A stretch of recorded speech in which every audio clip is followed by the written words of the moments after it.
Welcome to Journaling with Nature, the podcast for those who want to turn curiosity into wonder, a pencil sketch into a rabbit hole of discovery, a moment of stillness into a life full of joy. I'm your host, Bethan Burton. Let's open the pages of our nature journals and explore this world together. Hello, this is episode 38. I met today's guest when she reached out to me on Instagram, and while our work isn't in exactly the same field, there are some significant crossovers which I wanted to explore with her.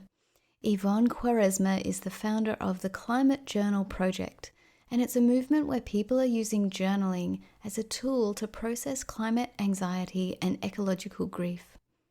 Yvonne has created a community where people can process emotions together in a supportive space and move through feelings of hopelessness, fear, and grief, and into a place where they're ready to take action. While the journals that Yvonne is creating with her community are not nature journals necessarily, I think this discussion is really relevant to us as nature journalers because we're documenting things that are changing, and maybe we're putting things in our journals that might not be there in 5 years, or maybe we're already noticing significant changes in the world around us, and the loss of these things can bring up feelings of grief. And I want to share this story just to let you know that those feelings are natural and suggest that maybe we can process these feelings right there in the pages of our nature journal. We can write down the things that we notice and use the nature journal as a bit of a hybrid document and a place to be working through our own emotions at the same time as documenting the world around us. This is an absolutely valid way of using a nature journal, and I think that we can be inspired by Yvonne and the Climate Journal Project to bring a bit more inner work and emotions to light through our nature journal pages.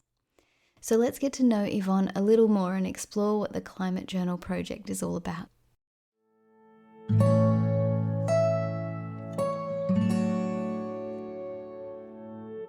Yvonne, thank you so much for being here with me for this chat. Oh, thank you so much for inviting me. I am so excited that we found time across the waters to meet here today. Yeah, so we have a bit of an interesting meeting story. We met a few months ago. You reached out to me because I guess you found me because the work we're doing is not exactly the same, but it has similar roots, doesn't it? It does, yes. So I founded the Climate Journal Project almost a year ago, and it's a writing journal project, not necessarily a nature journal, but it's been a way for me to personally cope with environmental issues that I deeply care about. And it's also been a way for me to share my thoughts and ideas with colleagues, friends, family members that have been feeling something called environmental grief or climate anxiety. And can you talk more about what the Climate Journal Project involves? Yes. So when we started, it was honestly a little bit disorganized. I didn't necessarily know what I was doing. I just knew that, mid-pandemic, before the pandemic, I was living in New York City. And when the pandemic started, I moved back to California to live with my parents. And there was something, I was grieving the momentum of, impact and involvement in climate and social issues. And so I actually was surrounded by old diaries in my parents' in my childhood bedroom, and I noticed some of them were still blank, and so I took the opportunity to just fill some of these journals in, and I started to journal about the climate. And what we do is we pose prompts that help people identify and just continue to be close to the environment and the planet again.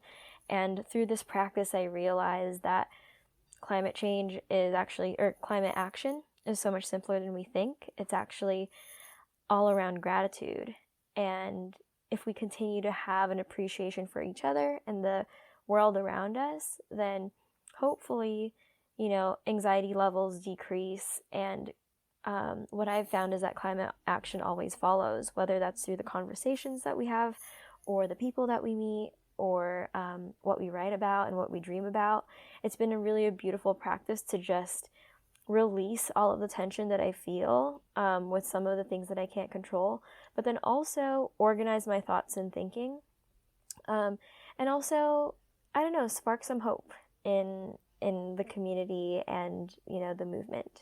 So that's what the Climate Journal Project is.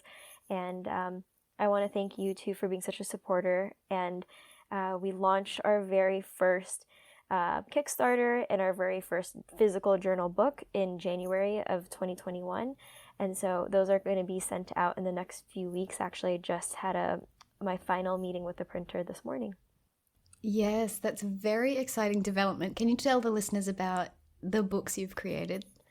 Yes, so each book is divided into 26 prompts, and one is dawn and one is dusk. One is kind of a representation of if you want to reflect in the morning, versus if you want to reflect and journal in the evening. But really, each book is categorized into 3 categories. One is personal reflection, another one is interpersonal, and the third one is community and world. And again, it's kind of just a way for us to ask you questions that make you think about, these are my priorities when it comes to the environment. This is what I'm grateful for. One of my favorite prompts is, are we all waiting for an eco-superhero to save the world? Are we all waiting for somebody else? Or is that us? Are we describing our own superhero? And another one is about, taking space and time to reconnect. Because what brings you close to the environment is going to be very different from what brings me closer to the environment. But sometimes we lose sight of that because of our day-to-day tasks and our roles and responsibilities. And so we also have spaces for people to be like, take this time to accept the imperfection. Take this time to celebrate, how much progress we've made in policy or in our community. Or take this time to thank yourself for even picking up this book. So that's what I've loved about the Climate Journal book. It's a way to unplug from our devices. Something is really beautiful about pen to paper where you're kind of talking to yourself, but then you're also able to articulate a lot of your thoughts a lot clearer when you're journaling. I love that there's such a focus on moving forward. I think it's really important with emotions that we acknowledge them, because grief is there. Anxiety is there about nature and what we're doing to the planet. And there's no point in squashing those feelings. There's no point in being excessively optimistic without reason. But the Climate Journal Project helps people process the grief and then move forward through the grief into action. And that's what I love about it. Yeah, thank you so much. Yeah. And I'm not saying, for me as someone that started the Climate Journal Project, I'm not perfect at processing my grief either. There are some days that I feel really sad, and then there are some days where I feel kind of guilty about, because I'm not perfect in my low waste life. There are some days where you'll forget, and then there are some days where you haven't quite figured out what the perfect way to live a more sustainable life is. But the best part about it is also the community aspect. Yes. Because we now have started something called journal circles. So every Wednesday, we invite folks it's a low commitment event. It's about 30 minutes, and we journal together. And there's a portion where we do a journal share. And so in those journal circles, we just connect with each other, connect with ourselves first, and then connect with each other so that we can just process the feelings of grief and all of these emotions, because, it's not easy to process emotions in general, let alone our emotions about the environment. Yeah, I love that journal circle idea. Can you talk about the act of journaling in a group? How does the how does it feel to journal in a group, and how does it change the journaling process? Oh, such a good question. Sometimes when you journal on your own, it's really difficult to know where to start, but it's also a really safe space, right? Like you're not worried about judgment. You can free write. You're not limited to time. But journaling in a group has been great for me, particularly because I'm more motivated. It's one thing to say, like, I want to journal every single day for 5 minutes, but then when you're actually committed to going to a meeting, which we're all used to now, Yes. and there's a sense of accountability there when you're journaling in a group. And then also, climate change is not going to be solved overnight, and it's a process. It's going to take all of us to tackle this and to find better solutions. And so when you journal on your own and then you share it with a group, you're able to kind of brainstorm, and Yes. everybody's strengths and everybody's kind of contributions they have an opportunity to collaborate. And you don't necessarily have to, come up with the next new technology to replace plastic. But there's something that happens in terms of, you're in the West Coast, I'm in the West Coast too. I found this website that's great for finding, I don't know, local farmers markets, even in times of COVID. It's just a way to support each other, to just so you don't feel alone. And also, it's overwhelming to do all of the research on your own. It's overwhelming to just try and be this like picture perfect climate, leader, but that doesn't exist. The perfectionism Yes. doesn't exist outside of climate work anyways. So Yes. That reminds me of something in the nature journal community, which is that a big part of any nature journal workshop is a journal share. And one of the educators in our community, Melinda Nakagawa, she talks about the harvest, how when you're sharing, you're harvesting the knowledge and the ideas from each other's journal. And I really love that idea. And it sounds the same, like you're gathering each other's ideas in this beautiful harvest. yes, and I also think, connection is a really, really, really big part of this work, because connection more than ever right now. I think that there are layers of pressure and types of stresses that we all are going through each day, and without that connection, without that like normalcy of being able to connect with other people right now, it's hard to overcome that. And so when we are honing in on our craft, but then we are also able to connect with other people and give each other advice and tips and tricks, it really just enhances the whole process at the end of the day. Yeah, that's super important. And what have you seen in terms of changes for people who've been journaling along with you in this way? Like, what are people reporting to be the changes within their own hearts and their own minds by engaging in this process? Our very first climate journal event was in July of 2020, and it was a smaller group of people, like maybe 25 of us, but some of them said that these journal prompts helped them look up local representatives in their cities or states. Another person said it motivated them to actually apply for a more eco-friendly career, or at least look for eco-friendly careers or bring it up in their workspaces. And so the impact has been really interesting because it's different for everyone, right? It's what people get involved in first is what is, front of mind for them. And it's been amazing to just see, even just like, they're like, oh, I never tore apart what my grief looked like. Yes. And that's kind of why it's important to me. I think I've always been kind of running on the hamster wheel of just like, okay, like I want to be part of environmental work, but journaling has allowed me to slow down and pinpoint exactly why I'm doing this. And it's because I want to live my life knowing that I've contributed or I'm helping other people experience this world the way that I have. I've been really lucky enough to be able to see beautiful places, and I eventually want my kids, or I want other people to experience that. And I know that my family, my parents are actually from the Philippines, but I was born in Saudi Arabia. But I know that I have family members, or, other people, there are other people in the world that are never going to have that chance to travel and never going to have that chance to see the world firsthand the way I have. They might see it on Instagram now, but I guess the reason why I feel so passionate about environmental sustainability is because I want to preserve the beauty of our planet as much as we can. When did your nature awareness and activism start? Has this been part of you since you were a child?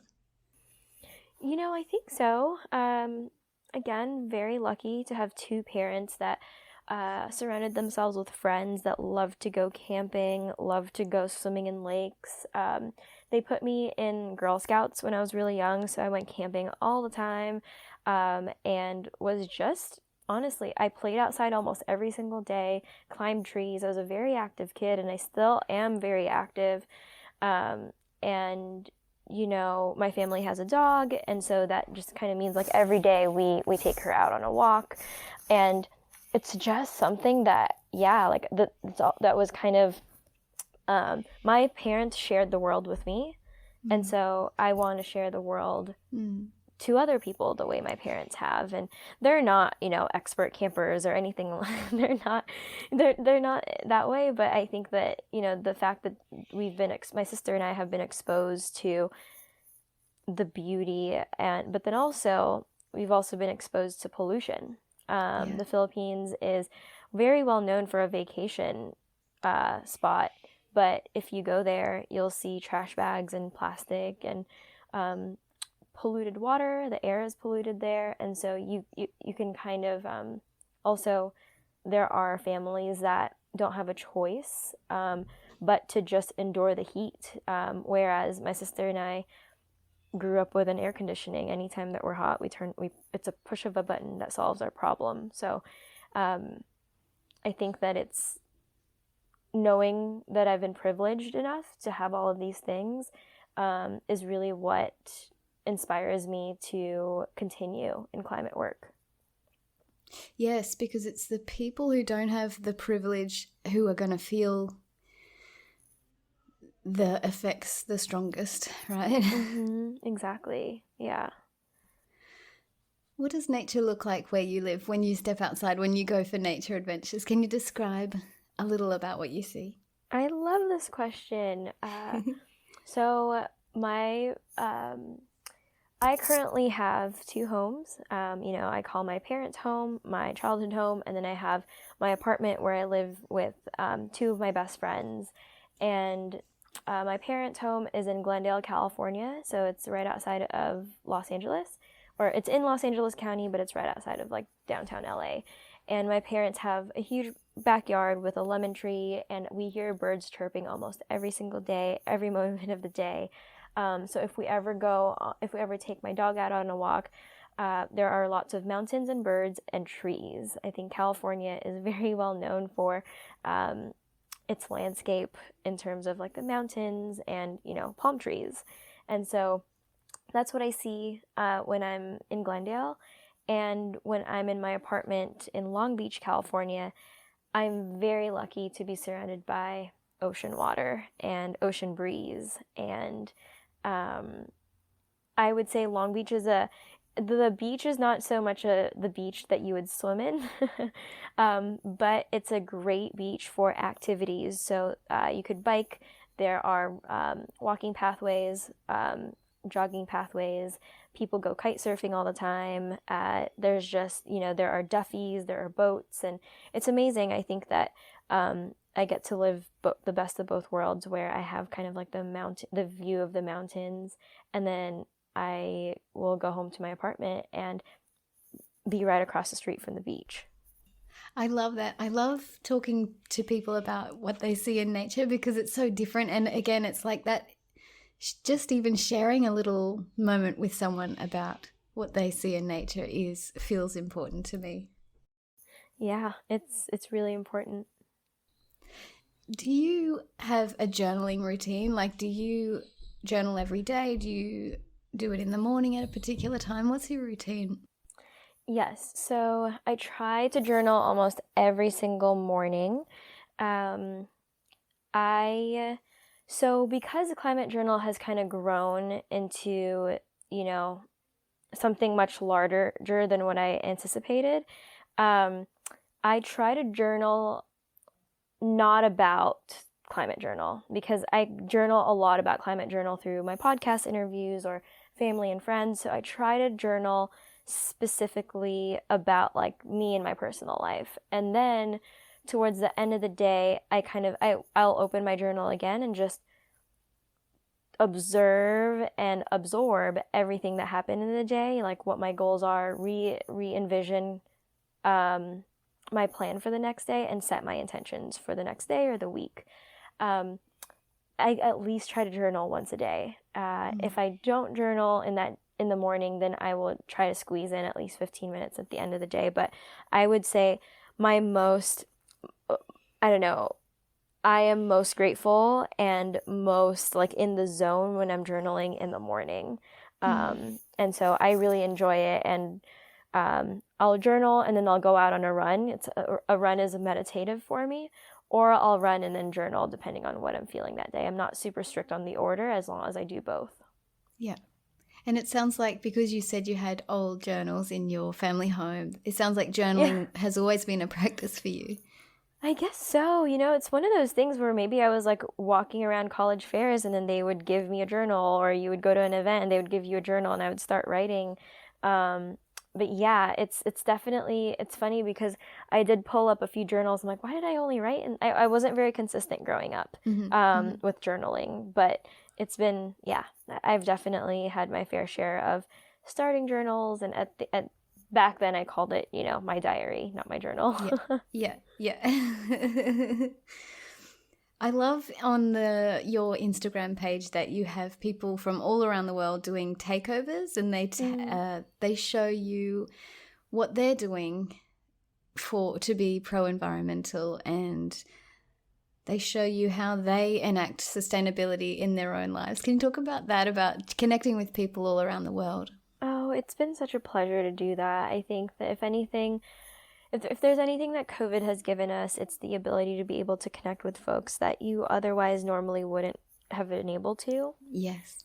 And I would say the main reason we do these takeovers, and the main reason that we have our own Climate Journal podcast, and we're bringing you on as well, is we don't want people to sit in the grief and the anxiety. We want them to meet, I've had the pleasure of meeting people like you and so many other people in the wellness and environmental community that are doing effective and efficient work.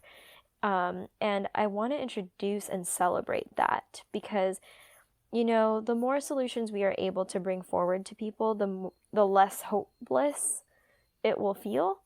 And so that's really my intention in, introducing and featuring my friends and colleagues from all over the world, because it's like, okay, well, I'm in California, but then we might have followers from the UK or Australia or other areas of the world. And so we want to bring in as many people as we can, just so that people can resonate with their feelings and kind of like their process as well. Yeah, so on your page you also talk about action people can take. You talk about issues like sustainable fashion, plastic waste, lifestyle choices, food choices, and I love that you are, like we said, moving from grief into action and talking with a wide range of different people on your podcast about all these different things that people can do, and I think that's amazing. Thank you. Yeah, I mean, if I could say something about that, I was listening to a podcast today and it really struck me when it said humans, for us, we're emotional, and sometimes when we're making decisions, we're not always thinking about, we make a decision based on something short term, not always long term. And grief is an emotion. And if we get stuck in the grief, then we might get angry at someone. We might point the finger or blame someone else about, for also trying to be environmentally sustainable. And so when we get stuck in the short-term solutions, I'm not saying that short-term solutions are not progressive either, but we also need to kind of like look at the situation in a bird's eye view and say, well, this is a problem now, but what can we do that is sustainable? What can we do that makes sense for the long term and that can impact the most people in a positive way moving forward? And so that's why I like to turn people away from the grief or transition it, create the space for it. It's okay to feel those feelings, but then we also want to turn them into action plans, because that's really where the magic happens. That's really where we see change. Yes. And I think that in modern society, a lot of our work and our day-to-day experience is really lived from the head, and this process feels really important because it's taking us out of the head and into the heart and processing things, processing emotions. And I think when we live from the heart, we live in a different way. Would you agree with that? Yeah. I think that that's a really important part of this work, because we are part of the planet, right? And if we look at it in this way, because we are part of the planet, everything we do is connected to another piece of the planet. It's what I do might not directly affect you, but it is indirectly affecting you. So yes, that's really important. And in order to get to that point of realization and awareness, we do have to lead with our hearts, because logically, there's no mathematical equation for that. But you and I met and realized that we have a very similar story, where we yes. we decided to go for a master's program or go for a degree that was about food and sustainable or social impact. And through that, it became really overwhelming for us. But, it doesn't make sense why, like, if we put an equation on how we met and why we're connected, it wouldn't make sense. It's just fate. We met through the internet. We met through the same interests. And then also opening your heart up to collaborate and support someone that is doing the similar work with you is the other piece. It's like if we had our hearts closed in this work, we would all be in our own lane, not accomplishing like mini steps, and not really accomplishing the solutions that is necessary for environmental solution. So yeah, I think the heart plays a really big part in empathy, connection, community, and support, which are the pillars of environmental and social work. Yes, I love your focus on community, and I think that the Nature Journal community is the same. I think the real value comes, there is personal value in doing this work alone, of course, but the depth comes when the community is connected, and I feel it's the same with you as well. Absolutely, yeah. I always tell folks that I meet through the Climate Journal Project. I'm like, if there's any way that we can support each other, I would love to do so, because we're all on the same team. Yes, yeah.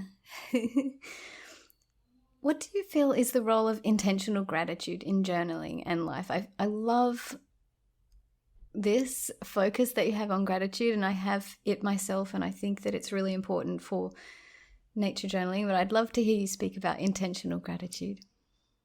Yes. I will start with this. It's very easy to get lost in all of the things that we don't have and all of the things that we haven't done yet. And, and that goes with, everything, even outside of nature, outside of climate work. It's really easy to watch the news and, find yourself in a black hole on Instagram. And it's really easy to find yourself in those situations and start to think about all of the things that are missing.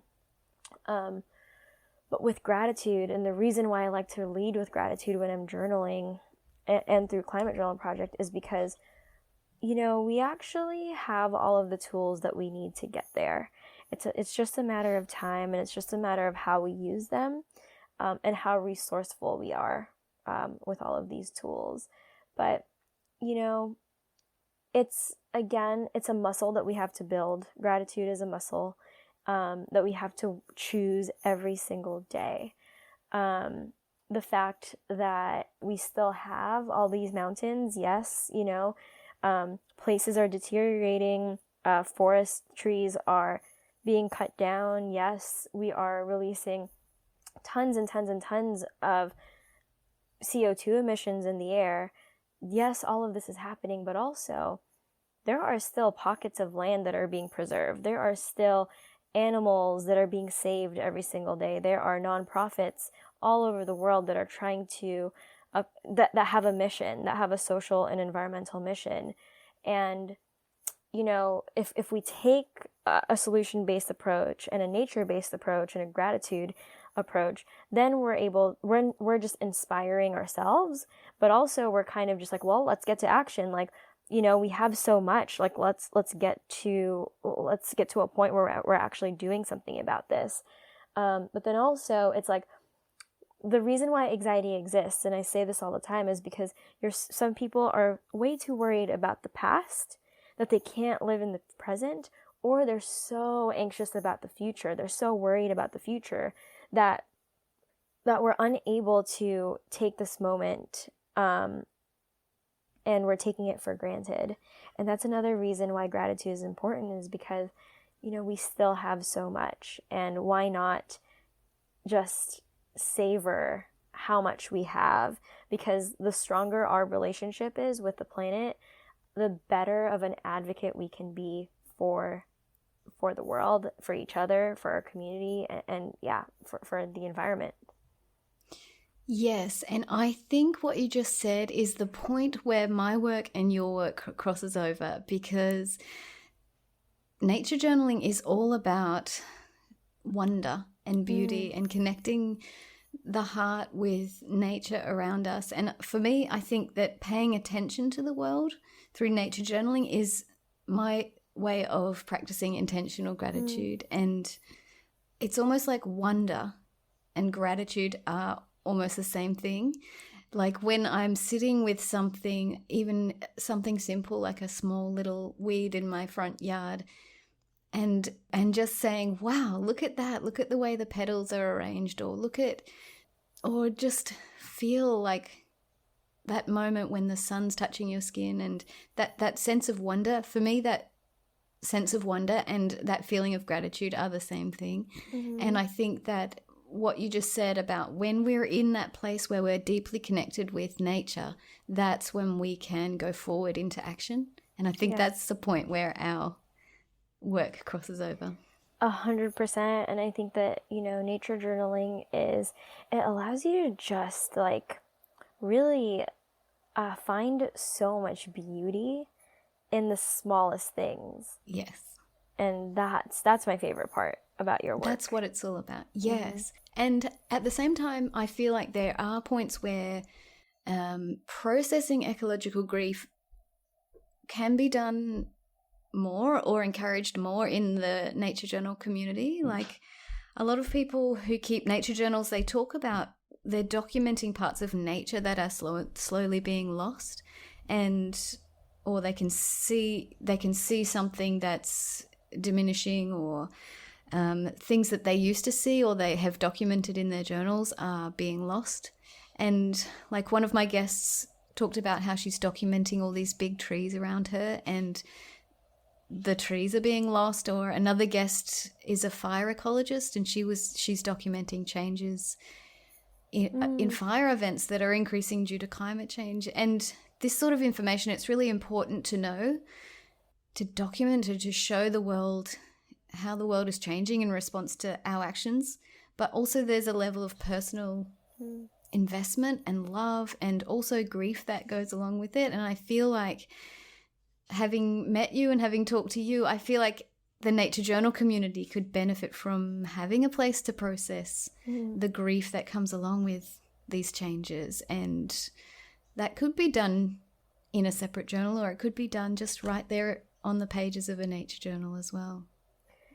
Yeah, I think that's beautiful. I think that what you're bringing up is so important, because before we had computers and fancy cameras, you know, the way we recorded the process and the history of nature is just nature journaling, you know, whether they called it that or not back then.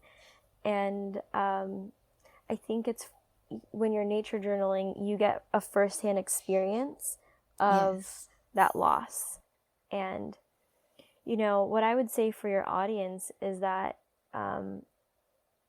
again, like leading with gratitude is like, thank you so much for being that communicator or being that artist and taking that time to utilize like what you're seeing and documenting it and recording it for other people to eventually look at and take in.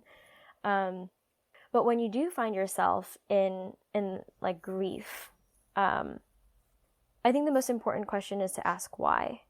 And when you ask, and when you answer that, and when you are able to reflect about that, is there a community? Is there a group that is already addressing that? I know growing up for me, I was really I still am. I'm really in love with dolphins and whales.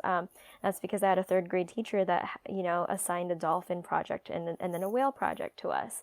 But then when I started to learn more about the extinction, like a species going extinct, I wanted to understand like why, or I wanted to see like what other groups there were that were tackling this situation. And chances are you're not alone. So that's my message to the nature journalers that experience this, is that, you know, first, like, thank yourself for taking the time to do this. But number two, you're not alone in feeling that way. You know, you're more than welcome to join the Climate Journal Project, and you're more than welcome to join any of the nonprofits. And lucky for us, we're able to just Google search local organizations that we can support. And then if you don't find anything that's addressing it yet, we have the luxury of being able to create our own movement. Yes, and this is so powerful, and I reflect on this quite often because I was thinking about you, a young person who's just used the power of the internet to build something really big and really powerful. When I was young, I had all these same feelings of like anger and grief and confusion about the things that I was witnessing in the environment, and I didn't understand why or how the people with the power, you know, as a young person, you think like there's this power structure and I'm just a little guy and I can't do anything. And I didn't understand how people could let this happen, you know. And my way, because I was born long before you were born, my way was writing letters. You know, I used to write letters off to all these different people. And I was involved in an environment group that was based in the US, but we would write letters to each other. And now we have so much more gathering power. We have so much more communication power. We can talk to each other like this. We can talk to each other at the touch of a button, you know, and there's something really wonderful and powerful, and the momentum of what can be possible. Like you said, if you feel something, you can start your own movement. And I love that. And I love watching young people like you just rising up in this way that I couldn't, because things are different now with the power of the technology, and I love 100%. Watching what's going on. Oh, well, I appreciate that. I think, you know, for me, I start things because I'm like, I don't want anybody feeling this way. Like, I don't want anybody feeling the emotional stress and weight of climate grief. So this is what I'm going to do. And I wonder if other people resonate with it, they are more than welcome to join me. And so, you know, climate journalers and nature journalers, we can definitely combine forces and be there for each other, because I think that I just don't want anybody feeling the same way that I have. So thank you so much. That's wonderful. So if someone listening to this would like to get involved, how can they find you? What can they do? Oh, thank you. So we are very active on social media, just because that's just kind of how the world has been. We've just been communicating with folks on social media. We are at Climate Journal Project on Instagram, and our website is www.theclimatejournalproject.com. So. Perfect. Thank you so much for talking with me. It's been such a positive conversation about healing and optimism and the power of community. It's wonderful to connect with you. Thank you. Thank you so much. This was so great. And you keep doing what you're doing. It's been so great to just continue to talk with you and help each other out and support each other out in this work. Yes. Yes, and that's what is so wonderful about this. Again, the power of connecting in this way it's so positive and something to be really grateful for. I agree. Thank you so much. Thanks, Yvonne.